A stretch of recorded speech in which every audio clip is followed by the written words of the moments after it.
அன்பர்களே, இன்று சத்குரு ஸ்ரீ தியாக பிரம்ம ஆராதனை விழா. அதனாலே ஓர்ச்சா ஸ்ரீ ராஜாராமர் மந்திருக்கு செல்வோம். மத்திய பிரதேசத்தின் வடப்பகுதியில் உள்ள ஜான்சியிலிருந்து 17 கிலோமீட்டர் தொலைவில் உள்ளது ஓர்ச்சா. இந்த ஆலயம் அங்குதான் அமைந்துள்ளது. இதனை மக்கள் ராமராஜன் மந்திர் என அழைக்கிறார்கள்.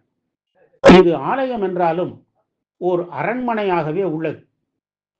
புத்தேல் கண்ட் வம்சத்த அரசனாகிய ருத்ர பிரதாப் சிங்கின் வழியில் வந்த மதுகர்ஷா ஓர்ச்சா 1554 முதல் 1593 வரை அரசாண்டார். இவர் கிருஷ்ண பக்தர். இவரது மனைவி கணேஷ் குன்வாரி ராமபக்தை. மன்னருக்கு ஒரு முறை மதுரா சென்று வழிபட ஆவல் ஏற்பட்டது.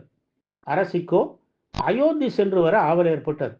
இதனால் இருவருக்கும் வாக்குவாதம் ஏற்பட்டது. இறுதியில் மன்னர், நீ அயோத்தி செல், அங்கிருந்து திரும்பி வரும்போது ராமரும் உன்னோடு வர வேண்டும், இல்லாவிட்டால் இங்கு வராதே என்று கூறிவிட்டார். ராணி அயோத்தி சென்று ராமரை வணங்கி ஸ்ரீராமரை தன்னோடு வருமாறு அழைத்து வேண்டினர். இதற்காக உண்ணா நோன்பு மேற்கொண்டார்.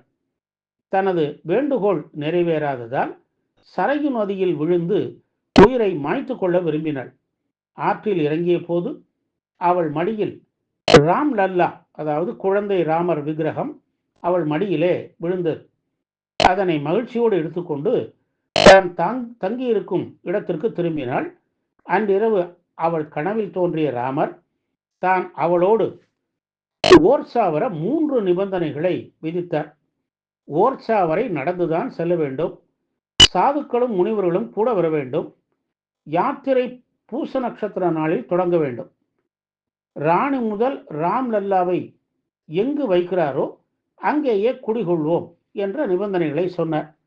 இவற்றை ஏற்றுக்கொண்டு ராணி ஓர்ச்சாவிற்கு 8 மாதம் 27 நாட்கள் நடந்து வந்தார். ராணி திரும்பி வரும்போது மன்னன் கனவில் கிருஷ்ணர் தோன்றி, ராமர் என் வடிவம், உன்னால் எப்படி வேதம் பார்க்க முடிந்தது? உடனே ராணியை சகல மரியாதையோடு எதிர்கொள் என்று ஆணையிட்டார். ராணி வருவதற்குள் ராம் லல்லாவிற்கு ஒரு ஆலயம் எழுப்பினான் மன்னன். சதுர்புஜ் எனப்படும் ஆலயம் 350 அடி உயரமுள்ள விமானத்தோடு கூடியது. ராணியை மன்னன் வரவேற்று அரண்மனைக்கு அழைத்து சென்றார்.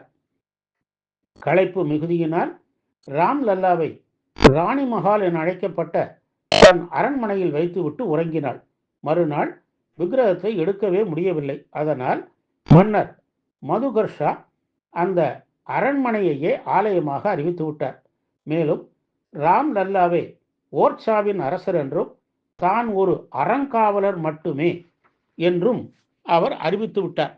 இன்றும் ஓர்ச்சாவின் அரசர் இந்த ராம் லல்லா தான். இவருக்கு பூஜை தவிர மற்றவை இராணுவ முறைப்படி இங்கு நடைபெறுவது சிறப்பு. ராணி வயது முதிர்ந்த போது நின்ற கோலத்தில் இருந்த ராம் லல்லாவை அமர்ந்த கோலத்தில் காட்சி தந்தார். இன்றும் ஓர்ச்சாவில் அமர்ந்த அந்த கோலத்திலேயே உள்ளார்.